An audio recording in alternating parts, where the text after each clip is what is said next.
ஒரு இருண்ட ஆறு, கடுமையான பனிக்காலம். ஒரு தாய் தன் சொந்த மகளையே ஆற்றில் பள்ளி மூச்சு திணறும் வரை கழுத்தை நெரிச்சுக் கொள்கிறாள். அச்சச்சோ! ஆமாங்க, இது ஏதோ சினிமா த்ரில்லரோ இல்ல கற்பனை கதையோ கிடையாது. தனி மனிதன், சொத்து, பணம் இந்த மாதிரி எந்த ஒரு கட்டமைப்பும் தோன்றுவதற்கு முன்பே மனிதனுக்குள் அதிகார பசி எப்படி இருந்ததுன்னு காட்டும் ஒரு வரலாற்று பதிவு இது. உண்மைதான். கிமு 6000 நடந்ததாக சொல்லப்படும் ஒரு கொடூரமான நிகழ்வு. இதை கேட்கும்போதே நமக்குள்ளும் ஒரு நடுக்கம் வருது இல்லையா? கேட்பவர்களே, உங்களை ஒரு மாபெரும் காலப்பயணத்திற்கு, அதாவது மனித குலத்தின் ஆழமான தேடலுக்கு அழைக்கிறேன். கண்டிப்பா, இது ஒரு மிக முக்கியமான பயணம். நாம இன்று விரிவாக அலசப்போவது ராகுல சாங்கிருத்தியாயன் எழுதி தமிழில் கணா முத்தையா மொழிபெயர்த்த புகழ்பெற்ற வால்காவிலிருந்து கங்கை வரை என்ற நூலின் பகுதிகளைத்தான். இது வழக்கமான ராஜாராணி கதைகளை பேசும் புத்தகம் கிடையாது. நிச்சயமா கிடையாது. மனிதன் ஒரு காலத்துல விலங்குகளைப் போல காடுகளில் வேட்டையாடி திரிந்தான் அப்படிங்கறது நமக்கு தெரியும். ஆனா அதிலிருந்து அவன் எப்படி குடும்பம் என்ற அமைப்பை உருவாக்கினான், எனக்கு உனக்குன்னு எப்படி சொத்துக்களை பிரிக்கத் தொடங்கினான், அப்புறம் அரசர்களையும் அதை காப்பாற்ற மதங்களையும் எப்படி ஏன் உருவாக்கினான், இந்த கேள்விகள் தான் ரொம்ப முக்கியம். ஆமா, இந்த மிக நீண்ட 8000 வருட பயணத்தை சமூகவியல் ரீதியாக அணுகும் ஒரு அற்புதமான நூல் இது. ஆசிரியர் ராகுல சாங்கிருத்தியாயன் இதை பற்றி கூறும்போது ஒரு சுவாரஸ்யமான விஷயம் சொல்றார். என்ன சொல்றார்? இது சர்பத் அல்ல, மருந்துதான்.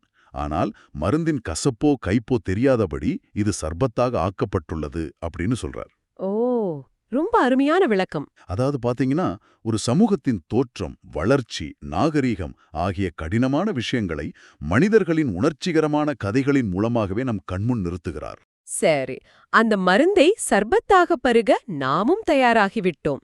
ஆனால் இந்த ஆழமான அரசலுக்குள் செல்வதற்கு முன் ஒரு விஷயத்தை நான் தெளிவுபடுத்தி விடுகிறேன். சொல்லுங்க.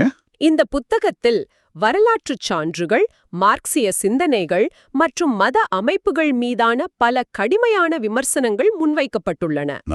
நிறையவே இருக்கு. அதனால நாம இதை எந்த ஒரு தனிப்பட்ட சார்பு நிலையும் இல்லாமல் நூலில் ஆசிரியர் என்ன சொல்ல வருகிறார் என்பதை உள்ளபடி ஒரு நடுநிலையான பார்வையோடு மட்டுமே பார்க்க போகிறோம். இது புதிய கோணங்களை தேடும் ஒரு திறந்த மனதுடனான பயணம். மிகச் சரியான ஆரம்பம். சரி, நாம இப்போ காலச்சக்கரத்தை கிமு 6000க்கு திருப்புவோம். வால்கான வீக்கரை. கடுமையான உறைபனி காலம். கரெக்ட். அங்கே நிஷா என்பவளின் கதை. இயற்கையின் பிரம்மாண்டத்திற்கு முன்னால் மனிதன் எவ்வளவு சிறியவன், அவனது வாழ்க்கை எவ்வளவு கொடூரமாக இருந்தது என்பதை இந்த காட்சி நமக்கு உணர்த்துகிறது. பனிக்காலத்தில் உறைவிடமாக ஒரு இருண்ட குகை, வெளியே குட்டும் பனி, உணவு எதுவும் கிடைக்காது. அந்த பனிக்காலத்தில் அவங்க எப்படி உயிர் பிழைத்தார்கள் தெரியுமா? எப்படி? குளிர்கால உறக்கத்தில், அதாவது ஹைபர்னேஷன்ல ஆழ்ந்திருக்கும் கரடிகளை தேடி அவர்கள் குகைக்குள் செல்வார்கள். இது வெறும் வேட்டை அல்ல, வாழ்வாசாவா போராட்டம். ஓ மை காட், இத வாசிக்கும்போது எனக்கே கை கால்கள் சில்லிட்டு போயிடுச்சு. ஏன்னா அவங்க கைகளில் இரும்போ கத்தியோ கிடையாது. ஆமா, ஒண்ணுமே இல்ல. பச்சையாக பிழந்த கூர்மையாகப்பட்ட வெறும் கல் ஆயுதங்கள் மட்டுமே. இருட்டில் தூங்கிக் கொண்டிருக்கும் ஒரு ராட்சச கரடியின் மார்பில் அந்த கல் ஆயுதத்தை பாய்ச்சிக் கொன்று அதன் மாமிசத்தை பச்சையாக ரத்தத்தோடு அவர்கள் உண்ணும் காட்சி ரொம்ப கொடூரமா இருக்கும் படிக்கவே. அப்பா, மனிதனின் ஆதி பசி எவ்வளவு மூர்க்கமானது என்பதை அப்படியே கண்முன் நிறுத்துகிறது. இத படிக்கும்போது ஏதோ ஒரு எக்ஸ்ட்ரீம் சர்வைவல் வீடியோ கேம் விளையாடுவது போல இருக்கு. ஆனால் இது நிஜ வாழ்க்கை. அது மட்டுமல்ல, கரடிய வேட்டையாடி திரும்பும் வழியில் பசியோடு இருக்கும் ஓநாய் கூட்டத்திடம் அவர்கள் மாட்டிக்கொள்கிறார்கள். அச்சச்சோ! அங்கே நடக்கும் இரத்த களரியான சண்டையில் அந்த கூட்டத்தைச் சேர்ந்த ஒரு 16 வயது பெண்ணின் குடலை ஓநாய்கள் கிழித்து தின்பதை ஆசிரியர் விவரிக்கிறார். ஒவ்வொரு நாளும் ஒவ்வொரு நொடியும் உயிருக்கு எந்த உத்தரவாதமும் இல்லாத ஒரு கொடூரமான வாழ்க்கை அது.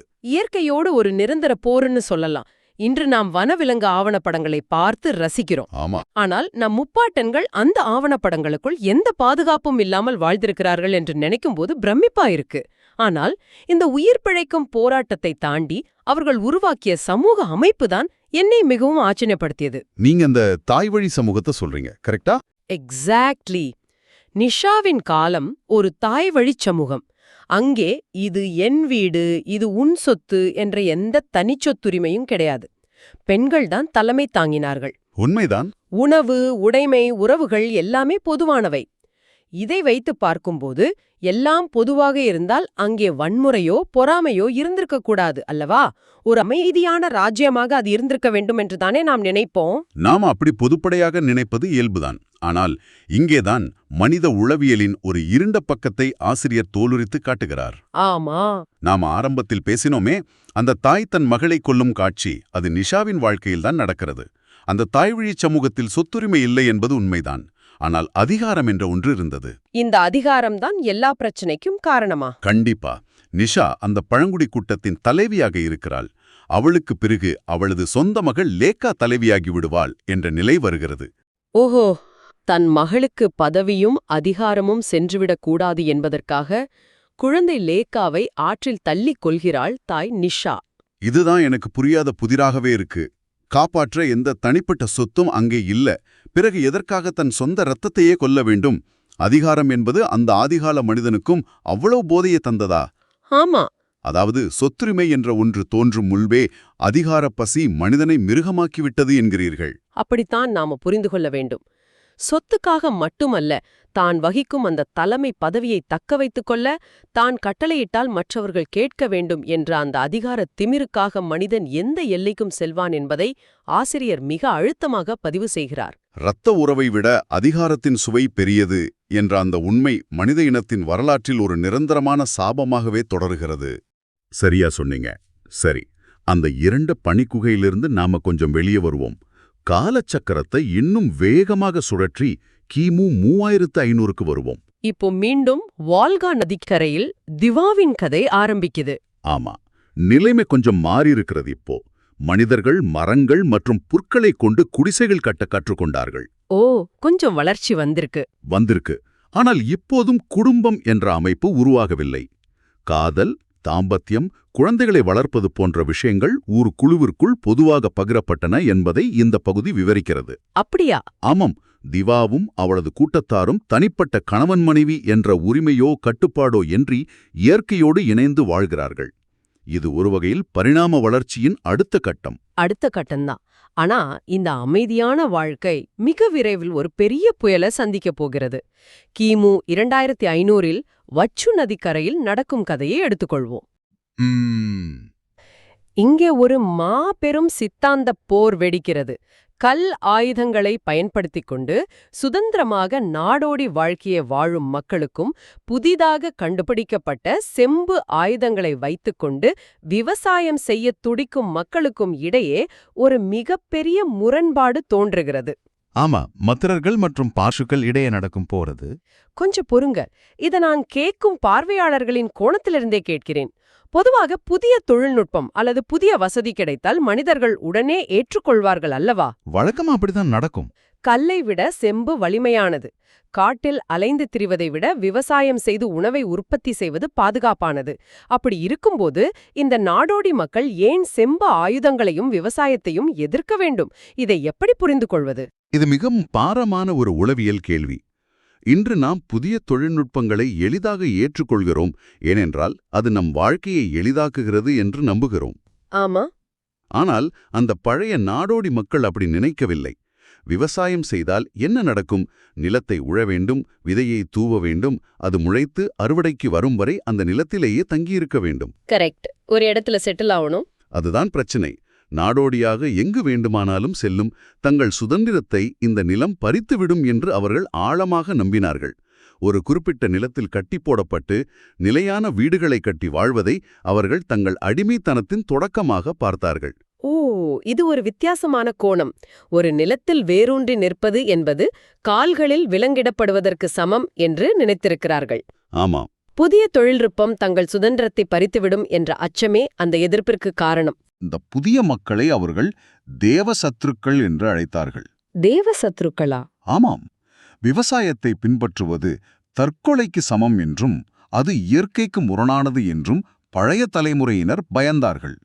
ஒரு பக்கம் விவசாயம் என்று தொழில்நுட்பம், மறுபக்கம் நாடோடி சுதந்திரம். ஆனால் காலம் என்றைக்கும் பழையனவற்றையே பிடித்துக்கொண்டு நிற்காதல்லவா? உடல் பலத்தால் விலங்குகளைக் கொன்றும் தங்களுக்குள் மோதிக்கொண்டும் இருந்த அந்த போராட்டம் மெல்ல மெல்ல ஒரு அறிவுபூர்வமான தத்துவ போராட்டமாக மாறத் தொடங்குகிறது. அதுதான் வரலாற்று பயணத்தின் ஆகப்பெரிய திருப்புமுனை. உடல் பலத்தை வைத்து மனிதர்களை அடக்கிய காலம் கொஞ்சம் கொஞ்சமாக முடிவுக்கு வருகிறது. உண்மைதான். ஆனால் மனிதனுக்குள் இருக்கும் அதிகார பசி குறையவில்லை. அப்படியென்றால் அடுத்தவர்களை எப்படி அடிமைப்படுத்துவது? அங்குதான் மனித வரலாற்றின் மிகவும் சக்தி வாய்ந்த ஆயுதம் கண்டுபிடிக்கப்படுகிறது. அது இரும்போ நெருப்போ அல்ல, தத்துவம். ரொம்ப சரியான பாயிண்ட். நாம இப்போது வேத கால மற்றும் குப்தர்கள் கால பகுதிக்குள் நுழைகிறோம்.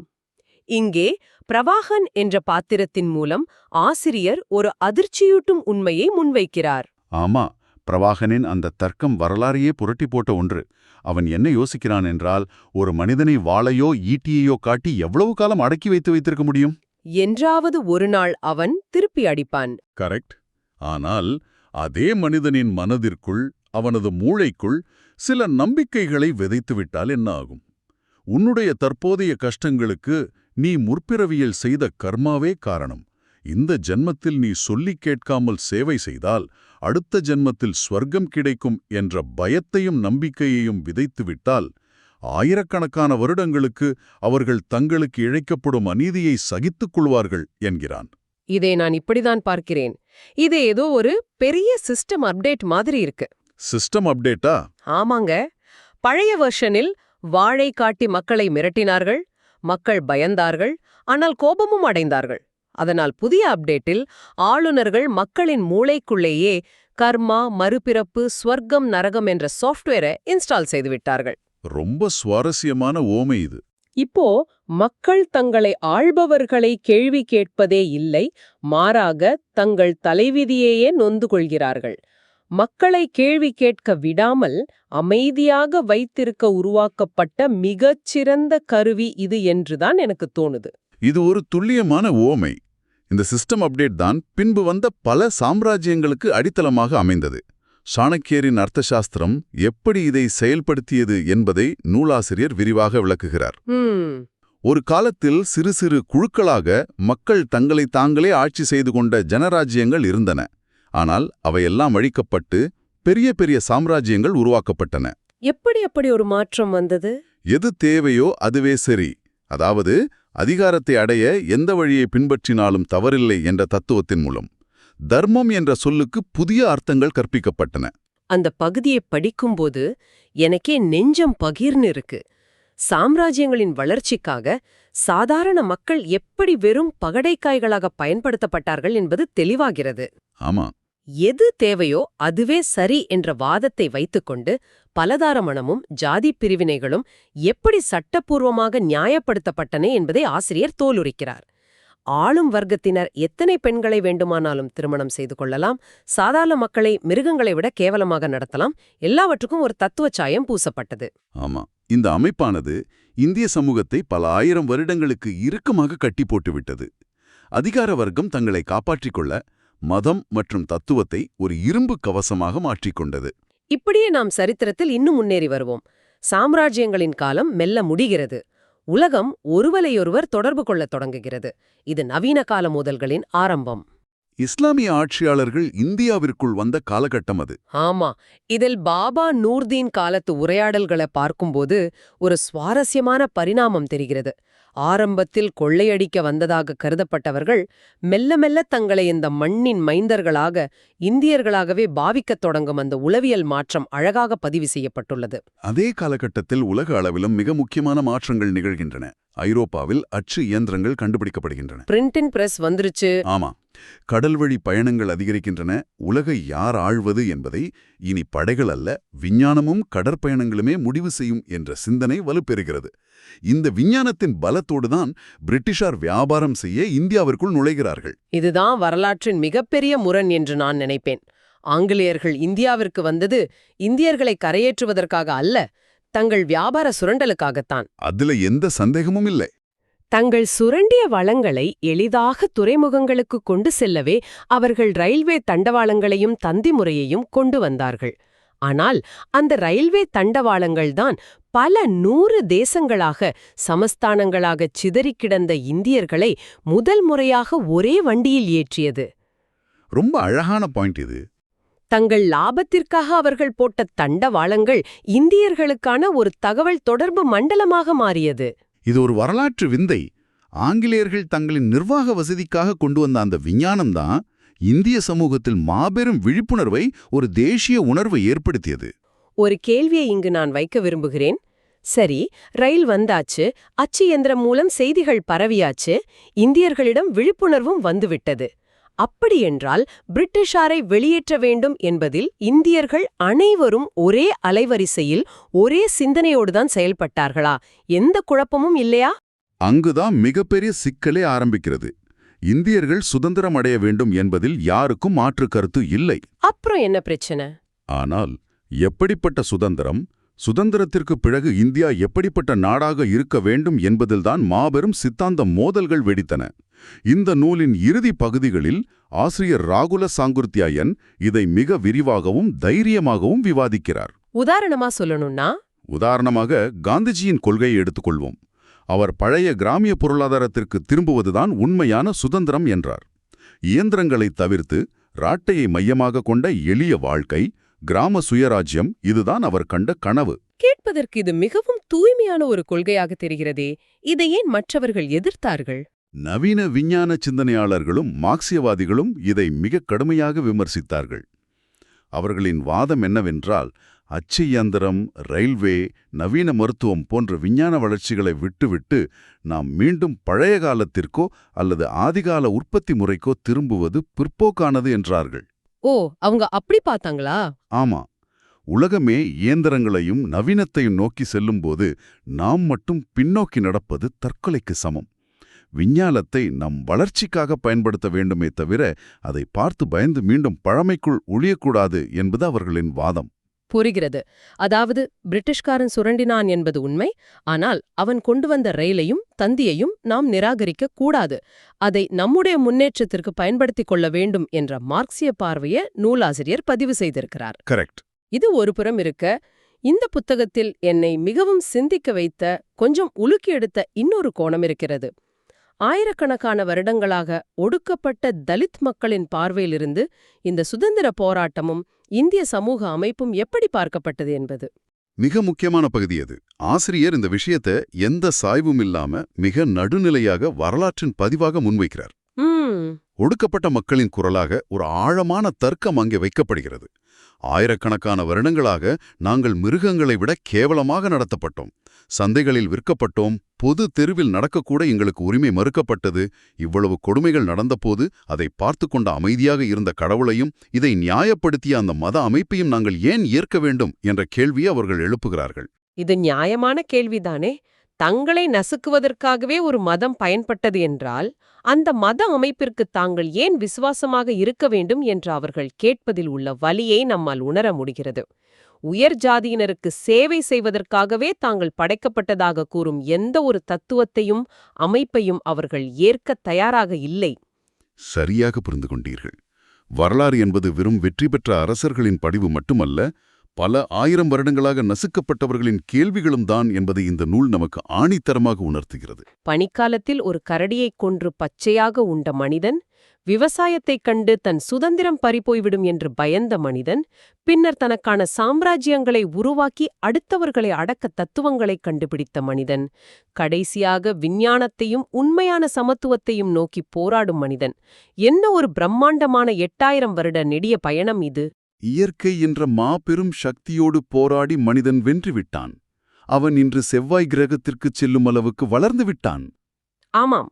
ஆனால் அவனுக்குள்ளேயே இருக்கும் அதிகாரத்துக்காகவும் உடைமைக்காகவும் சக மனிதனை அடக்கியாள நினைக்கும் அந்த போர் இன்னும் முடிவடையவில்லை என்பதுதான் இந்த நூல் நமக்குச் சொல்லும் ஆழமான செய்தி. கேட்பவர்களே, இந்த பயணத்தின் முடிவில் நாம் கொஞ்சம் யோசித்துப் பார்ப்போம். என்று நாம் செயற்கை நுண்ணறிவு, அதாவது AI, ரோபோட்டிக்ஸ் தோன்ற புதிய தொழில்நுட்பங்கள் வந்துவிட்டதே, இவை நம் சமூகத்தை அழித்துவிடுமோ, மனிதர்களின் வேலைவாய்ப்பை பறித்துவிடுமோ என்று பயந்து விவாதித்துக் கொண்டிருக்கிறோம். ஆமா, இன்னைக்கு அதான் பெரிய பேச்சா இருக்கு. ஆனால் சற்று நினைத்துப் பாருங்கள். 4500 வருடங்களுக்கு முன்பு வச்சோ நதிக்கரையில் நம் முன்னோர்கள் செம்பு ஆயுதங்களையும் விவசாயத்தையும் பார்த்து இது நம் சுதந்திரத்தை பறித்துவிடும் என்று இதே போலத்தான் பயந்து நடுங்கியிருக்கிறார்கள். ரொம்ப ஆச்சரியமான ஒற்றுமை இது. மேலும் இன்று நாம் மிகவும் புனிதமாக நினைக்கும் பல சமூக அமைப்புகளும் நம்பிக்கைகளும் பல ஆயிரம் வருடங்களுக்கு முன் சிலரின் அதிகாரத்தை நிலைநிறுத்தவும் சாமானிய மனிதர்களை கட்டுப்படுத்தவும் உருவாக்கப்பட்ட வெறும் சிஸ்டம் அப்டேட்ஸ் தானா? இது வெறும் கேள்வி அல்ல, உங்கள் சிந்தனைக்கான ஒரு திறவுகோல். சிந்தித்துப் பாருங்கள். இப்போது வீடியோவின் இறுதிப் பகுதி. இவ்வளவு நேரம் கேட்டதுக்கு ரொம்ப நன்றி. இந்த Tamil voice reads channel monetisation இல்லாம தான் நடக்குது. இந்த ஆடியோ புத்தகம் உங்களுக்கு பயன் தருது என்று நினைத்தால் இந்த முயற்சி தொடர்ந்து போக உங்க ஆதரவு மிகவும் உதவும். என்னுடைய இந்த முயற்சிக்கு நன்கொடை அளிக்க விருப்பம் இருந்தால் டிஸ்கிரிப்ஷன்ல கொடுக்கப்பட்டுள்ள UPI ID மூலம் வழங்கலாம். உங்களால் முடிந்த அளவு போதும். சிறிய ஆதரவும் பெரிய உதவிதான். இந்த வீடியோ உங்களுக்கு பயனுள்ளதாக இருந்தால் சப்ஸ்கிரைப் பண்ணுங்க. மற்றவர்களுக்கும் பகிர்ந்து கொள்ளுங்கள். இந்த கருத்துக்கள் அவர்களுக்கும் தேவையாக இருக்கலாம். லைக் பண்ணுங்க, உங்க கருத்துக்களை காமெண்ட்ல பகிருங்க. மனப்பூர்வமான நன்றி.